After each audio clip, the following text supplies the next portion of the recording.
Assalamualaikum warahmatullahi wabarakatuh. Perkenalkan, kami dari kelompok 9 Universitas Kusuma Husada program studi S1 Gizi yang beranggotakan Arum Dwi Lutfiani, Aprila Yudiarti Putri, Putri Safera, dan Sania Salsabila. Pada kesempatan kali ini, kami akan melakukan diskusi kelompok dengan tema hipertensi pada kehamilan.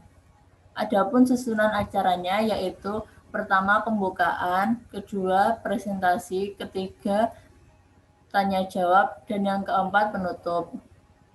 Mari kita memasuki acara yang pertama yaitu pembukaan dengan bacaan basmalah. Bismillahirrahmanirrahim.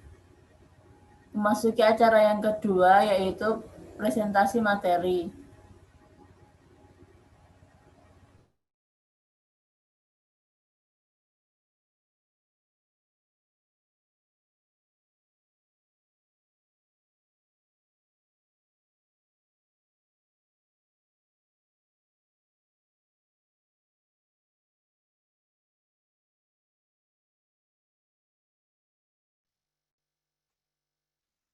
Hipertensi pada kehamilan.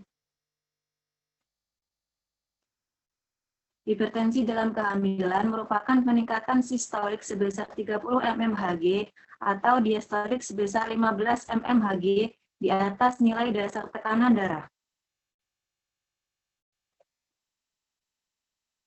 Di Amerika Serikat, angka kejadian kehamilan dengan hipertensi mencapai 6-10%, di mana terdapat 4 juta wanita hamil dan diperkirakan 240.000 disertai hipertensi setiap tahun. Hipertensi merupakan faktor risiko stroke dan insidennya meningkat pada kehamilan di mana 15% kematian ibu hamil di Amerika disebabkan oleh pendarahan intracerebral. Hipertensi pada kehamilan sering terjadi dan merupakan penyebab utama kematian ibu melahirkan, serta memiliki efek serius lainnya. Saat melahirkan, hipertensi pada kehamilan terjadi pada 5% dari semua kehamilan. Faktor yang dapat mempengaruhi hipertensi dalam kehamilan. Yang pertama yakni usia ibu, yang kedua primi gravida, yang ketiga nulliparitas, yang keempat peningkatan indeks massa tubuh. Gejala hipertensi dalam kehamilan. Yang pertama, proteinuria atau tanda-tanda masalah ginjal. Yang kedua, sakit kepala parah. Yang ketiga, nyeri perut bagian atas. Keempat, penglihatan kabur. Kelima, mual atau muntah. Keenam, buang air kecil sedikit. Ketujuh, penurunan kadar trombosit. Yang kedelapan, gangguan fungsi hati. Yang kesembilan, sesak nafas. Dan yang kesepuluh, berat badan naik tanpa sebab dan edema atau pembengkakan.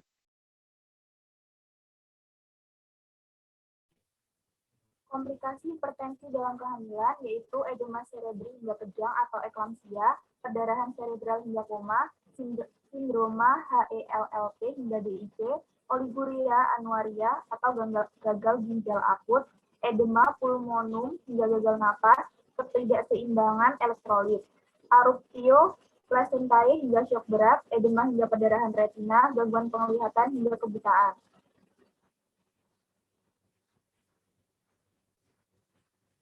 Pengobatan dan perawatan.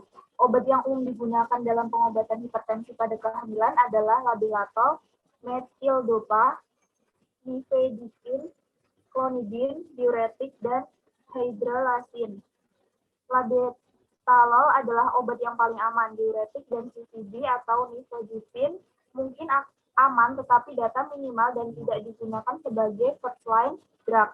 Obat antihipertensi pada kehamilan yang direkomendasikan hanya labelatol, metildopa, dan nifedipine, sedangkan yang dilarang adalah ACE inhibitor, ARB, dan direct renin inhibitor.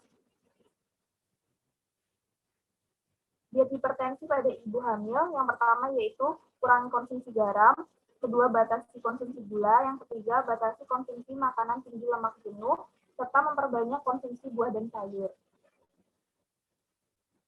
Terima kasih.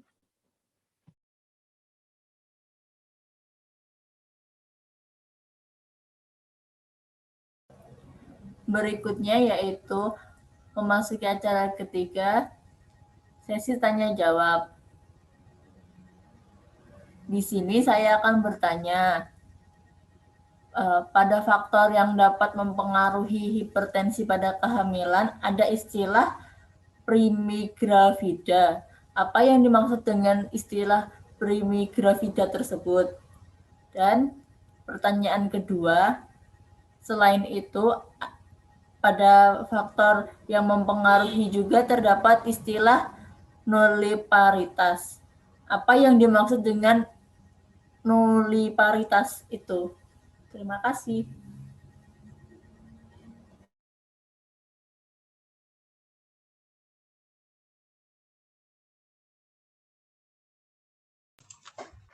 Izin bertanya.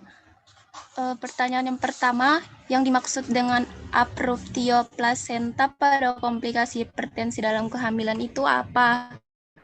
Sama pertanyaan yang kedua itu, pada diet hipertensi kan ada batasan dalam mengkonsumsi garam dan gula. Nah, batasan maksimum dalam mengkonsumsi garam dan gula sehari itu berapa?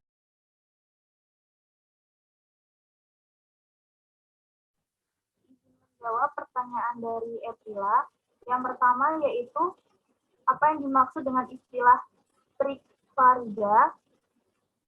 Trikfarida adalah seorang ibu yang sedang hamil untuk pertama kali. Kemudian yang kedua, apa yang dimaksud dengan nulliparitas. Nulliparitas adalah seorang ibu yang belum pernah melahirkan bayi untuk pertama kali. Terima kasih atas jawabannya.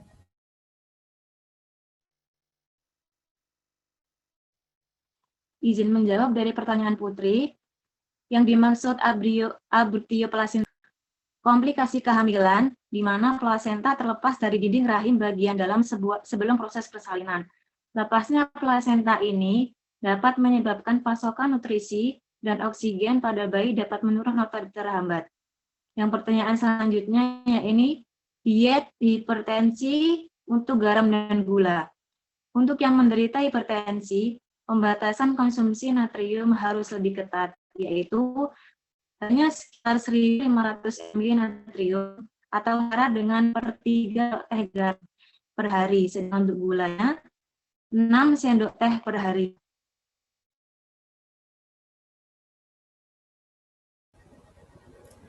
Terima kasih atas jawabannya. Memasuki acara yang keempat yaitu penutup.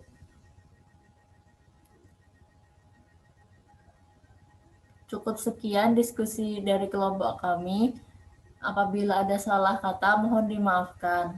Wassalamualaikum warahmatullahi wabarakatuh.